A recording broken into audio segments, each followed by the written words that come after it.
Councilmember Lafredo, absent. Councilmember Moore. Here.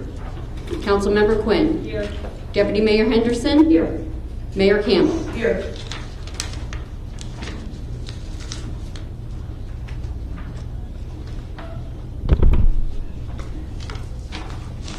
I don't think mine's on. But the switch, see if the switch is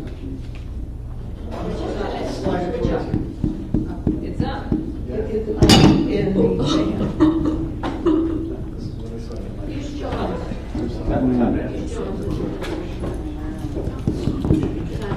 Okay, that one's working.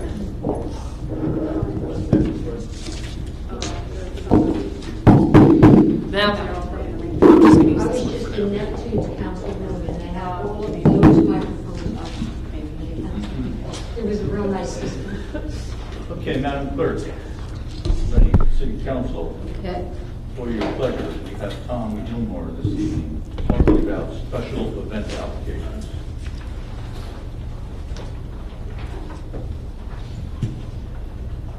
Good evening.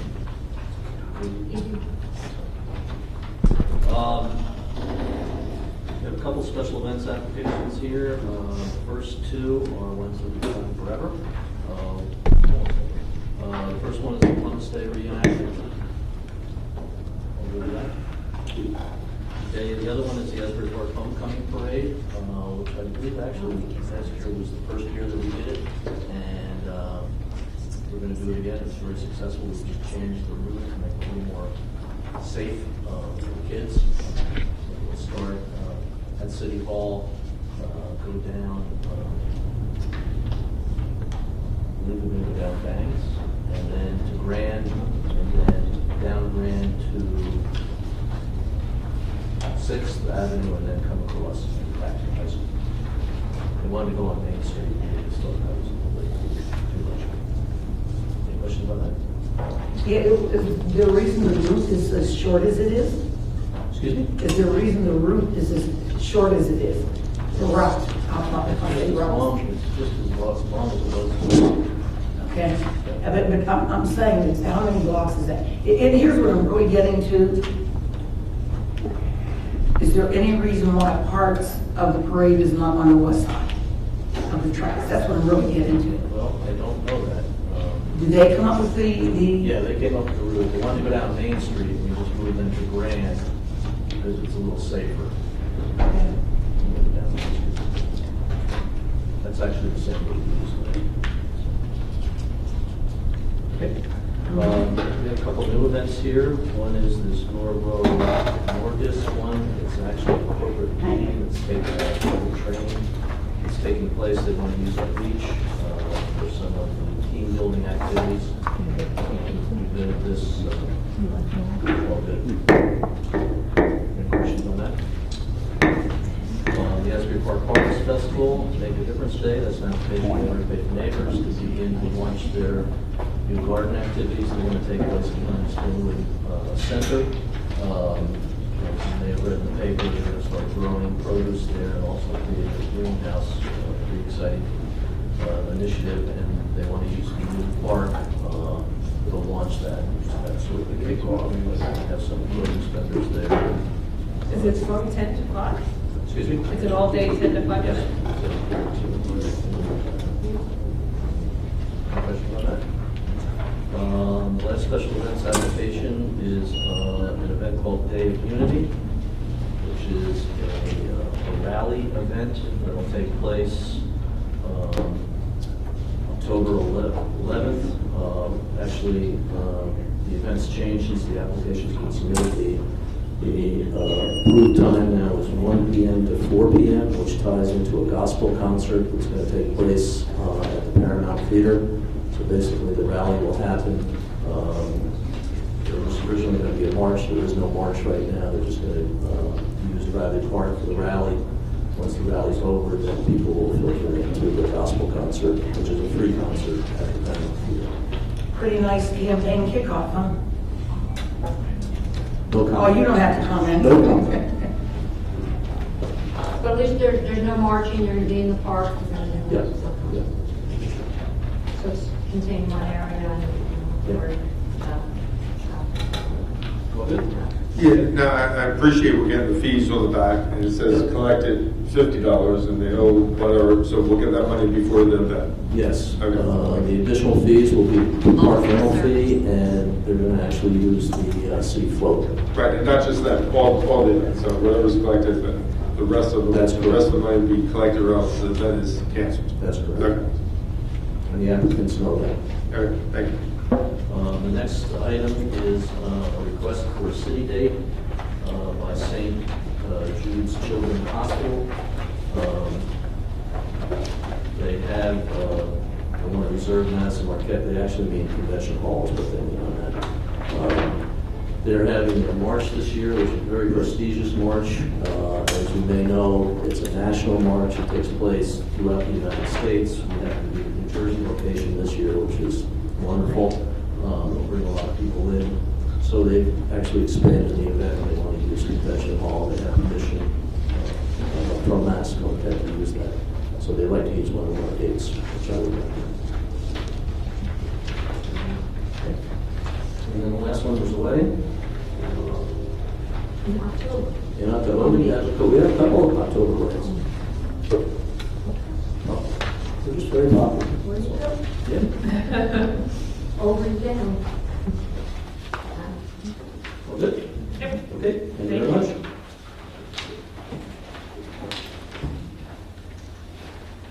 Okay, seeing that our Chief Tony Salerno isn't here to discuss the handicap parking space at 1201 Springwood, I would suggest that maybe yeah, Tony, get ahead, Tony, maybe from where it's, great, Tony, thank you. Good evening, Mayor and Council.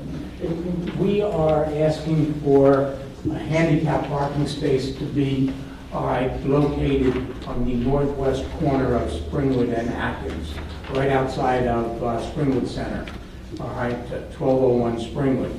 We currently have 2 handicap parking spaces in the parking lot of the center. What we found was that with the number of individuals we have at the senior center, the Cooler Cafe, and some of the other uses of the building at this time, including one individual who lives in the apartments that needs a space. 3 parking spaces just wasn't enough for our needs. So we're asking for a parking space that would be 76 feet from the corner, to be used primarily for individuals for the senior center. Okay. Questions? Thank you. And with council's approval, we'll have an ordinance ready on that for introduction at the next meeting. Matters from the City Council.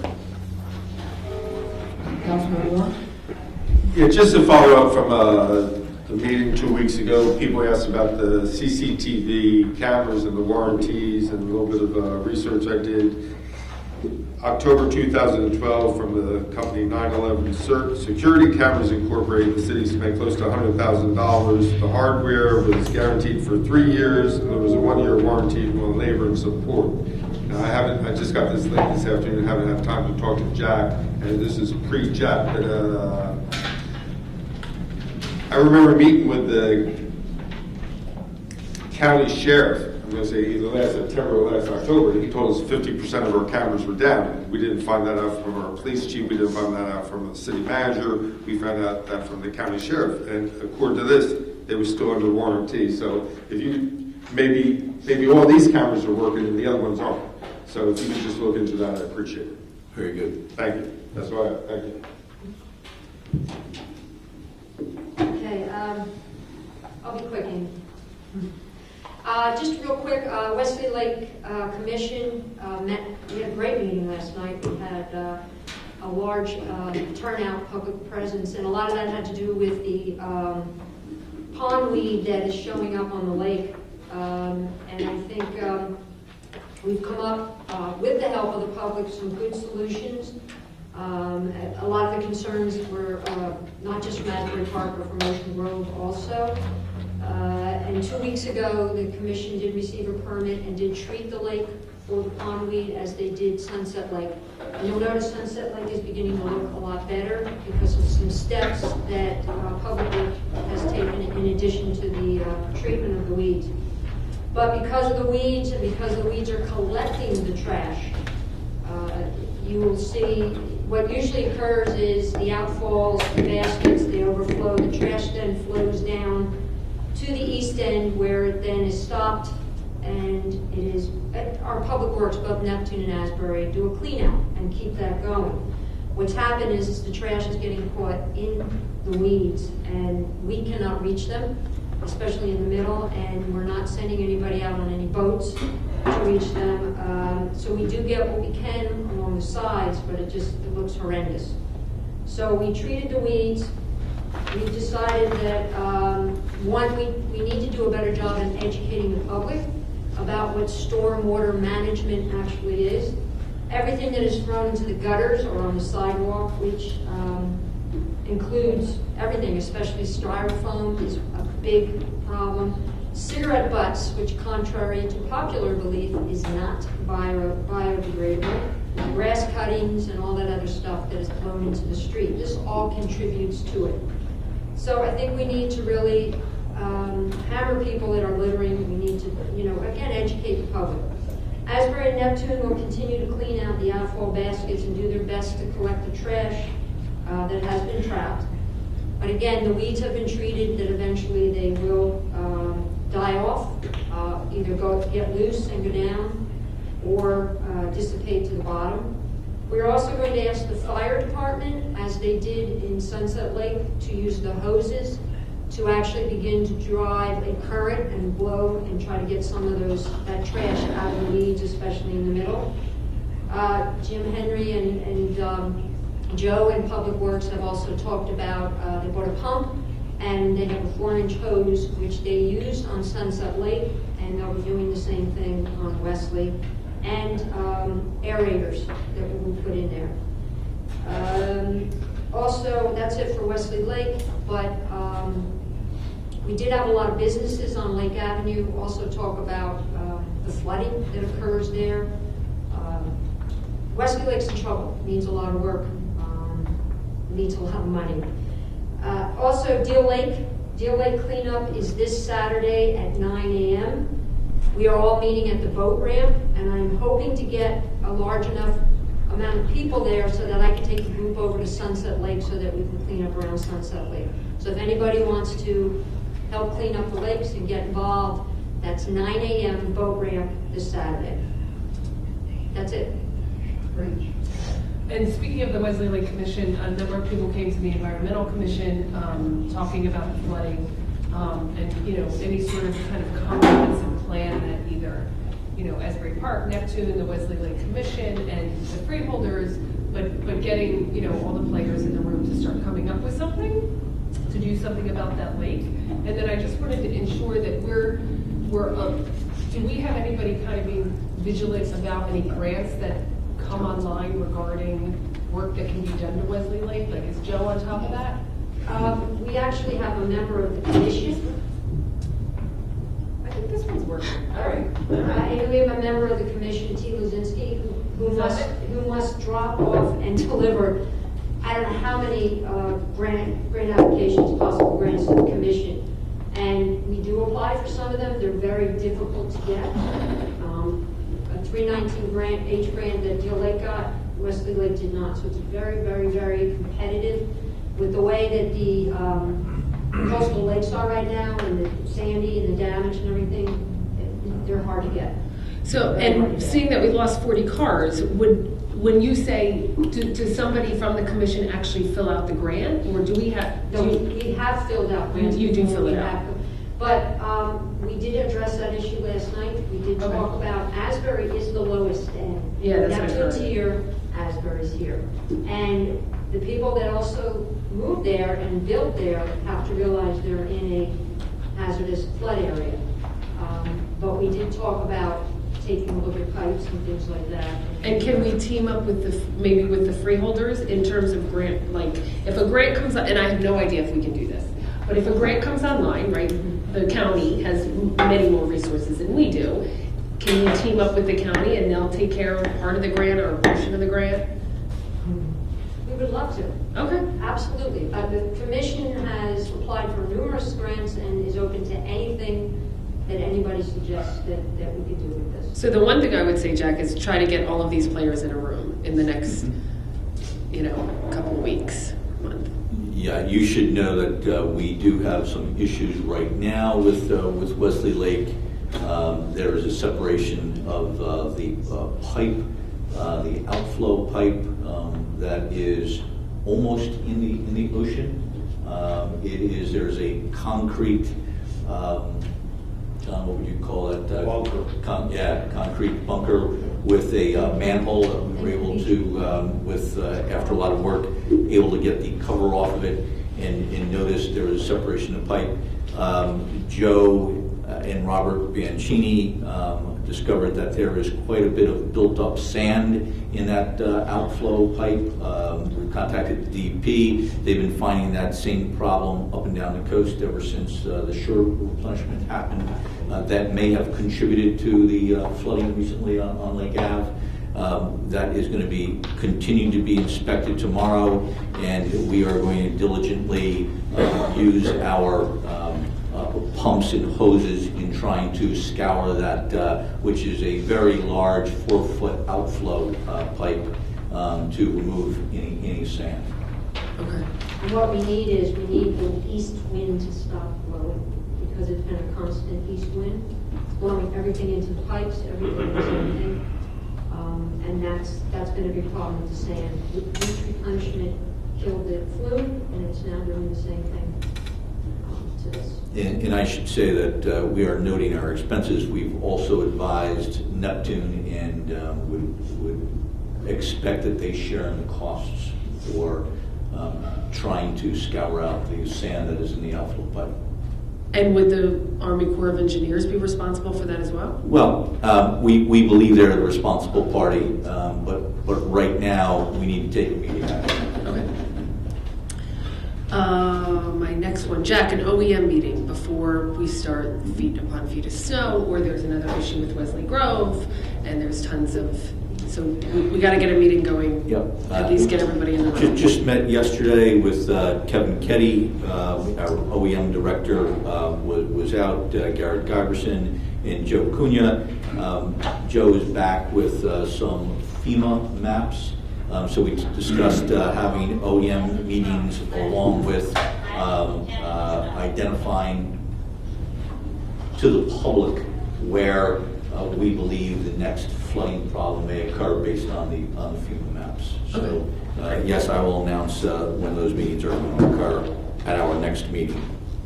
And pilots. So just to put it in very layman's terms, there were some people who owed us. The audit's done. There were some developers that owed us big bucks, and some other developers who owed us smaller. I'm not feeling well. Owed us smaller dollars, and we've sent out bills, and we're now collecting these funds consistently. We are. There are a number of bills that have been sent out. I can't say for sure if we've collected every dime. If we haven't, however, those will be placed in our tax lien sale in December, and we would most likely collect 100% at that time. I have seen correspondence back from certain parties asking for some additional time in which to pay, since they've only received a bill which was much larger than what they were used to receiving. And then my last one is Tony, the phone in the police headquarters. I'm just wondering, is there any way we can kind of evaluate if that using the phone is working as opposed to having somebody kind of ready and available at the window? And I only say this because I came in today to review the bill resolution, and some guy was freaking out at City Hall, and Candy ran over to call the phone and couldn't get the shift commander to get the guy to get out of the building. So I know personally I don't own the phone, and I don't know what the cost is to get rid of the phone and get somebody back there, but maybe you and I can just have and if you're telling me the cost is going to be through the roof, that we can't do it, I just want to have a conversation about potentially getting rid of that phone. You talk about going back to the way it used to be about 5 years ago. Yeah. That was when we had the watch commander and dispatch there. We can talk about it. Okay. Yeah, and I'm sure there's pros and cons both ways. So I just, an opportunity to talk about that. And that's all I got. Well, I have quite a few things here. First of all, I think it was the weekend after the last council meeting that we had the Oyster Fest. And so I would like to thank Jackie and also Roy for the excellent job that they are doing. And I think that every year people look forward to it, and it's quite a success. Unfortunately, we had a little bit of rain on Saturday, but it was a fantastic event.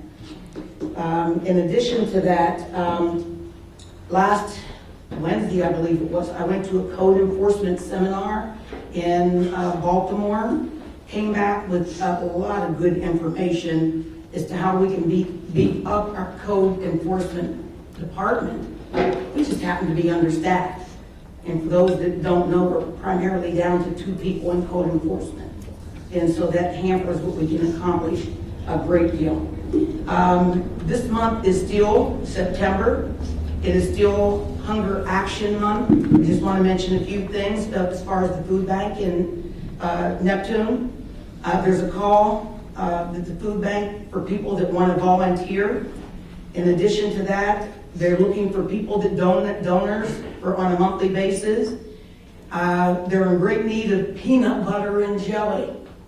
And so those are just a few things, but they have a full calendar of activities that people can participate in on a monthly basis, especially since this is a hunger month. Let's see, number 4, parking tickets. I would encourage each of you, because we're still having a little bit of problem with some of the parking meters. Make sure you get your receipt, because it is possible that you could be issued a ticket even though you have a parking receipt for that time. So check both of those, or keep your receipt, I'll put it that way, just in case you get a ticket. On October the 8th, there is going to be a workshop here in council chambers. It's going to deal with people that want to start up their own small businesses. We oftentimes hear people talk about we need jobs, jobs, jobs. And that's true, we do need jobs. But also, this is an opportunity to come to a workshop, and if you're at all interested in starting up your own business, they will not only help fund with a microloan, but teach you the nuts and bolts of running a business. That's October the 8th. October the 30th, there is going to be a gentrification workshop at Mount Pisgah Church here in Asbury Park. Don Salmon and I, about 3 months ago or more, attended this workshop, and I thought it was invaluable because of the transformation that the city of Asbury Park is going to be going through in the years to come. This Saturday, I will be taking a group of people to Lincoln Tech. I've had them down here twice. The city will take a busload of people, so you know anyone that has a high school diploma that is looking to start a career, it's well worth them getting in touch with me. I don't want a situation where the bus is full and someone shows up and there's no seats. But please spread the word, because we are looking to take as many people as we have seats on the bus. There are a couple other things that I would like to mention, but I think it's best to wait until the beginning of the 7 o'clock session. So that's it for me. I want to mention one more thing. October 4th is the zombie event. So anybody that wants to dress up, but if you don't, if you come down, it brings an amazing amount of people into the city and down onto Cookman Avenue for the restaurants, and I'm sure Jackie's going to talk a little bit more about that. That's it. Does Fred go to that zombie walk? No, but I'm there every year. You won't recognize me now. I'm there every year. Matters from the city manager.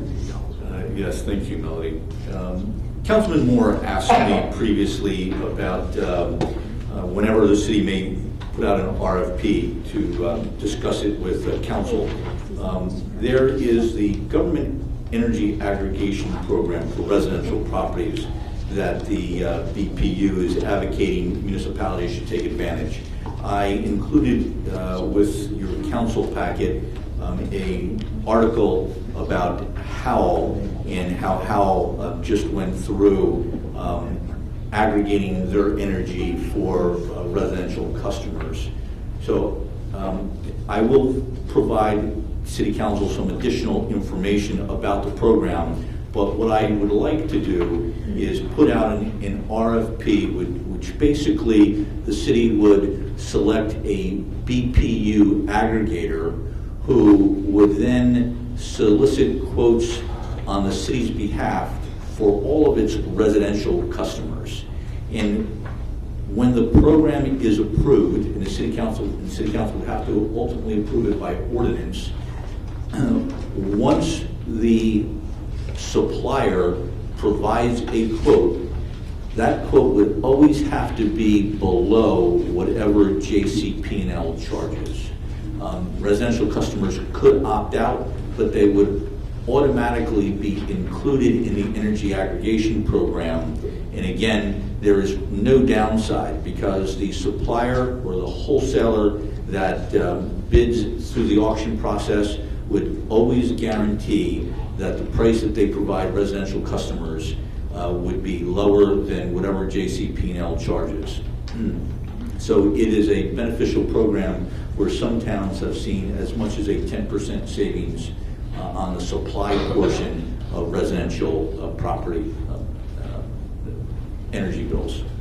So what I will do in the future is provide some additional information to council about the program and forward a draft RFP that council can review as well. Jack, let me ask you a question on that, because probably for the past 2 or 3 years, there have been people throughout the neighborhoods that have offered the same type of program. Because the city potentially could be taking advantage of this, would that be, because it would be wholesale, so to speak, would that be a lower rate than what people are now going around and offering? There are certain companies, certain wholesalers that have done direct mailing and offered some gift cards and other things. They are locking people into a specific rate at that time. There is no guarantee, however, that if JCP&L drops their rates, that they would also drop their rate. Once you lock in, if you do it individually with a wholesaler, you're going to lock into that rate for a 12-month period of time. And there's no guarantee after you lock in that your rate will be lower than JCP&L. At the time you lock, presumably it would be lower. The residential energy aggregation program, when it's done through a local municipality, there would need to be a guarantee by the wholesaler that their rate will always be lower than JCP&L.